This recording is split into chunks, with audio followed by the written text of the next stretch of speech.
Welcome, this is the Gear Girls Mechanic Minute. I am the Gear Gal, and today we're going to show you how to test a starting circuit by doing voltage drops. First thing you want to do is make sure that you have a charged battery, and then you want to check your battery cranking voltage.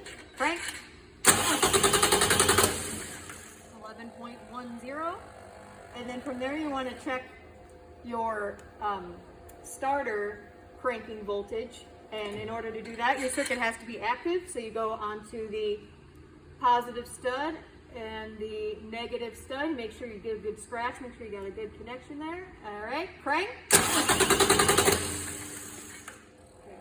10.6. If you have a little bit more than 0.25 difference, just like a little bit, then you could have like a bad connection. But to move on, we are, for the sake of the test in spec, we're using this engine a little bit earlier today.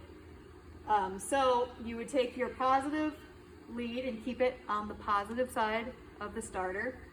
And then to isolate your ground side, you'd take your negative lead and go to a known good ground. And then from there, you'd want to crank. So if your number changed, so if your number was in spec from your starter positive to your starter ground, or if it was not in spec, my bad, and then you put your known good ground onto your positive of the starter and it went back to spec, then you would know that you had a problem on your ground side. So if you're still feeling adventurous, you could go from your positive starter to your known good positive on your battery and have that crank.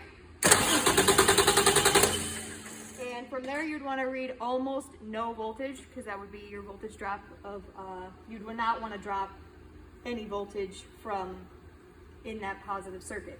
Now, if you wanted to check your signal wire, you would take one of your leads and you'd go to your S terminal. So what that does is that checks everything in the signal circuit. So it would be your fuses, your TIPMs, your control modules, anything like that. So you would have that good connection there, and then you would take your lead and go onto the positive side of the battery, and you'd have a crank.